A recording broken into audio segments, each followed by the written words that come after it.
ঢাকার পুরনো অংশে টিকাটুলির নিভৃত কোণে দাঁড়িয়ে আছে এক ঐতিহাসিক নিদর্শন রোজ গার্ডেন প্যালেস। সময়ের সাথে সাথে বহু কাহিনী, রাজনীতি আর সংস্কৃতির সাক্ষী হয়ে আছে এই প্রাসাদ।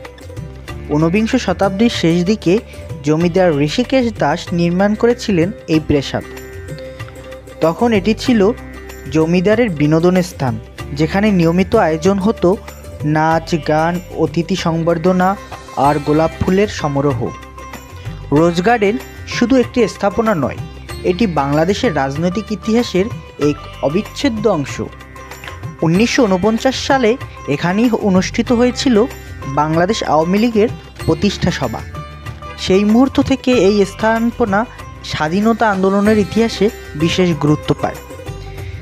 ইন্দো পার্সনিক ও ইউরোপীয় স্থাপত্যর সংমিশ্রণে গড়া এই প্রাসাদে আছে নান্দনিক খোদাই, গোলাকৃতির বারান্দা আর উঁচু স্তম্ভ।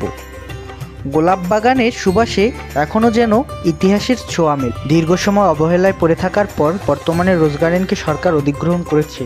সংরক্ষিত ঐতিহ্য হিসেবে এটি এখন সংস্কার ও পুনর্গঠনের পর দর্শনার্থীদের জন্য খুলে দেওয়া হয়েছে। আগামীর প্রজন্ম ইতিহাসের এই সৌরভ অনুভব করতে পারে।